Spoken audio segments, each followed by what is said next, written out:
ایک یہ کہتی ہیں کبھی ہم نماز پڑھتے ہیں تو بچے سامنے آ کر بیٹھ جاتے ہیں، کیا حکم شرع ہوگا؟ کوئی بات نہیں ہے اس میں، ہو سکتا ہے۔ نبی کریم صلی اللہ علیہ وسلم اپنے نواسی کو گود میں لے کے بعض اوقات نماز پڑھتے تھے، کیونکہ وہ منی اترتی نہیں تھی، نانا جان کی گود میں رہتی تھی، تو آپ گود میں لے کے نماز پڑھتے۔ جب آپ رکوع میں جاتے تو آہستگی سے اس کو زمین پہ رکھ دیتے، سجدہ کرنے کے بعد پھر اس کو اٹھا لیتے تھے۔ اسی طریقے سے جب سرکار سجدہ کرتے تو بعض اوقات امام حسن یا امام حسین میں سے کوئی آ کر آپ کی گردن پہ چڑھ جاتا تھا، کیونکہ وہ نانا جان کھلاتے تھے اسی طریقے سے، تو بچے عادی ہوتے ہیں، وہ جب کسی کو جھکا دیکھتے ہیں وہ فوراً بیٹھ جاتے ہیں، وہ آ کے بیٹھ جایا کرتے تھے۔ تو سرکار ان بچوں کی دلجوئی کے لیے سجدے کو لمبا کر دیا کرتے تھے۔ تو بعض اوقات تو صحابہ کرام نے کویسچن کیا کہ یا رسول اللہ کیا سجدے میں آج وحی نازل ہوئی کہ بڑا لمبا سجدہ ہوا؟ فرمایا نہیں، یہ میرا بیٹا میرے اوپر آ کر بیٹھ گیا تھا۔ تو یہ بچوں کے آنے سے کوئی فرق نہیں پڑتا، آپ نماز پڑھتے رہے، اگر وہ بیٹھ گئے جب آپ سجدہ کرنے لگے ہلکے سے ہاتھ سے اس کو ہٹا کر اور سجدہ کر لیں۔ اور ایک انہوں نے کہا کہ رمضان کے جو روزے رہ جاتے ہیں قضا، ان کو کس طرح ادا کریں، ان کی نیت کا کیا طریقہ ہوگا؟ دیکھیں آپ کو اگر یاد ہیں کہ یہ کمنگ جو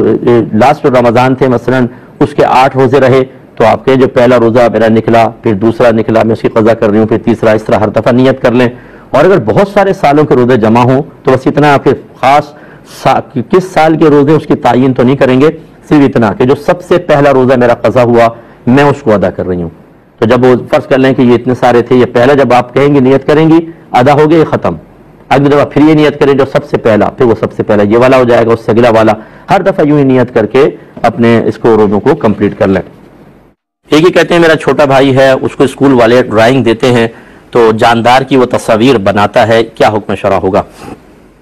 دیکھیں ویسے تو جاندار کی تصویر بنانا منع ہے، اور ایک آئیڈیل سچویشن یہی ہے کہ اسکول والے جاندار کی تصویر نہ دیں، بے جان چیزوں کی تصویریں دیں بنانے کے لیے، اسی کو ڈرائنگ میں رکھا جائے تو بہت اچھی بات ہے۔ لیکن اب نہ اسکول والے شریعت کو فالو کرنے کے لیے تیار ہیں، نہ ان کو کوئی چیز کا شعور ہے، ایسی صورت میں اگر بچے ان کا کہنا نہ مانیں اور ڈرائنگ نہ بنائیں تو لازم بات ہے کہ نمبر کم آئیں گے اور وہ اس پیپر میں فیل ہو جائیں گے۔ اس لیے بامر مجبوری چھوٹے بچوں کے لیے ڈرائنگ وغیرہ بنانا شرعاً جائز ہوگا، ان میں کوئی مسئلہ نہیں ہے۔ ہاں یہ ہے کہ جو اس کو ایز اے سبجیکٹ رکھے ہوئے ہیں ان کے لیے ہو سکتا ہے کہ آخرت میں گرفت کے امکانات ہوں، کیونکہ نابالغ کی گناہ پر پکڑ نہیں ہوتی، اگر بالغ اس کو گناہ کروا رہا ہے تو بالغ کی پکڑ ہوگی۔ جیسے بہت سی بہنیں جو ہیں بچوں کو پیشاب کراتے ہوئے بالکل خیال نہیں کرتی، کعبۃ اللہ کے رخ بیٹھ جاتی ہیں اور بچہ سیدھی دھار ادھر کو مار رہا ہوتا ہے کعبۃ اللہ کی طرف، اور یہ مکروہ تحریمی لکھا ہے، یعنی بالغان کے لیے، مردوں کے لیے، عورتوں کے لیے، کہ نبی کریم صلی اللہ علیہ وسلم نے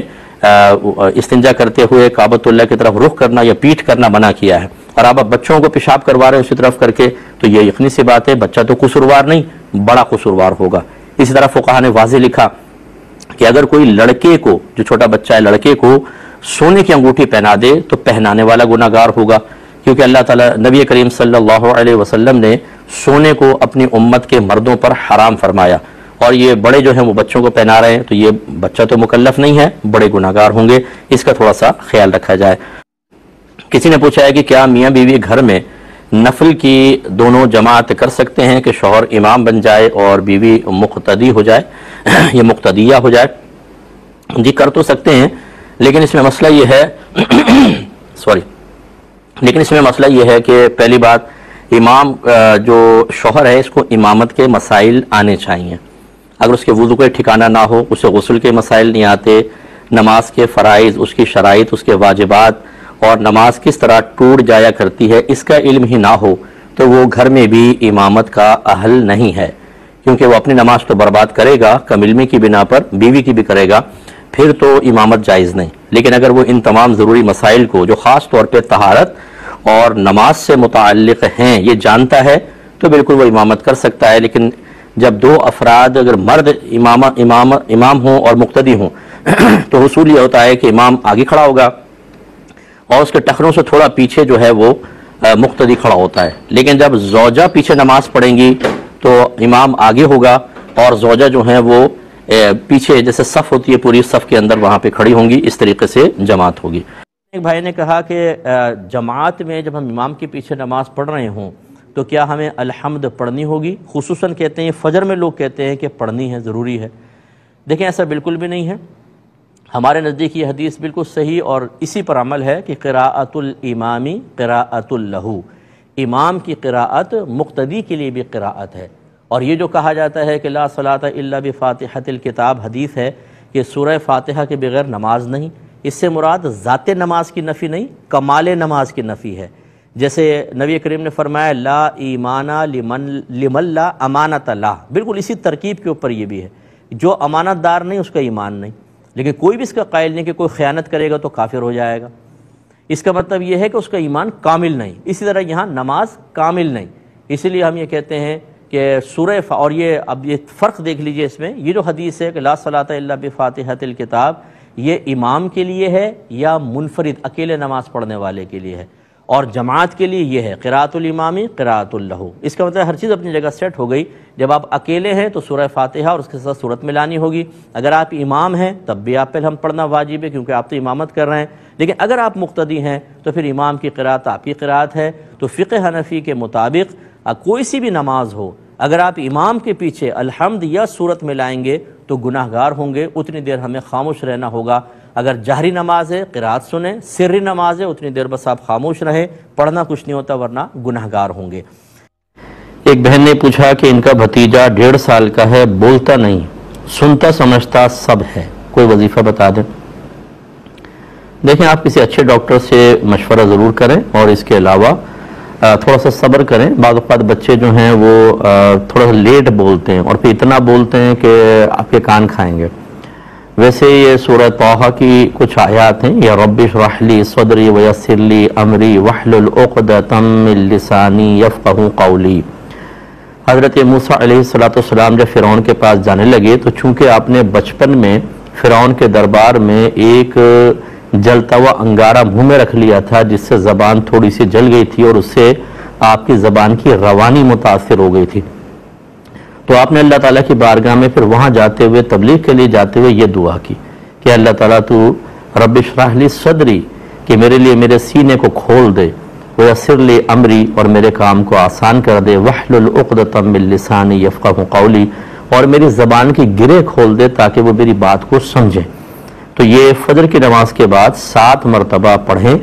اول آخر 3 مرتبہ درود پاک، اور جو بچہ دودھ پیتا ہے یا پانی پیتا ہے یا کھانا کھاتا ہے اس پہ دم کر کے پھر اس کو کھلائیں پلائیں، اللہ تعالیٰ بہت ہی برکت دے گا۔ لیکن تشویش میں مبتلا ہونے کی حاجت نہیں، وہ انشاءاللہ بات کرے گا۔ ایک بھائی نے کوشچن کیا کہ کیا جمعے کا خطبہ سننا واجب ہے؟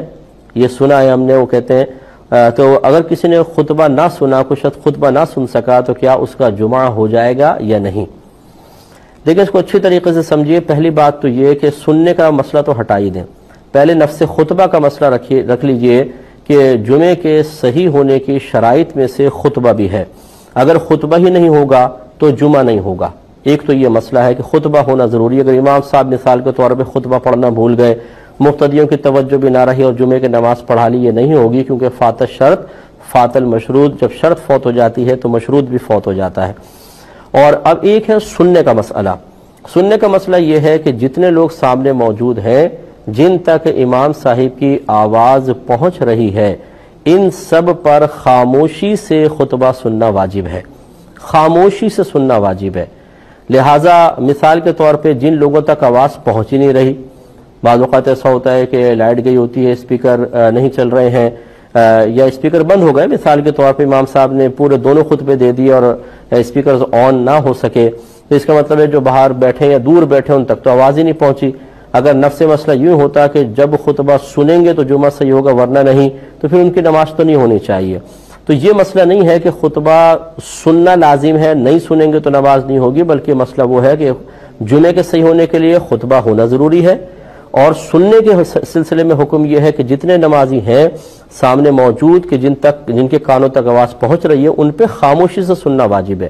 لہٰذا اگر کسی نے خطبہ نہیں سنا یا آواز نہ پہنچنے کی وجہ سے، یا کوئی دیر سے گھر سے وہاں پر پہنچا اور جب وہ وہاں پہنچا تو جماعت اسٹارٹ ہو چکی تھی، خطبہ اس نے سنا ہی نہیں ہے، تو اس سے کوئی فرق نہیں پڑے گا، آپ کا جمعہ ہو جائے گا۔ تو خلاصہ کلام یہ ہے کہ جمعے کے صحیح ہونے کے لیے خطبہ شرط، لیکن مقتدی کا جمعے کی نماز صحیح ہونے کے لیے خطبہ سننا لازم نہیں ہے۔ اگر نہیں بھی سنا اس کی نماز ہو جائے گی، لیکن ہونا یہی چاہیے کہ ہم پہلے سے آ کے مسجد میں بیٹھیں۔ اگر امام صاحب کا بیان معیاری ہے اور اچھا بیان ہے، اصلاحی بیان ہے، کچھ سیکھنے کو ملتا ہے، عالمانہ بیان ہے، تو ضرور سنیں، A to Z سنیں، اپنا وقت نکال کر آئیں، اچھی طریقے سے سنیں، اس کے بعد خطبہ بھی خاموشی سے سنیں تاکہ بے شمار برکات حاصل ہوں۔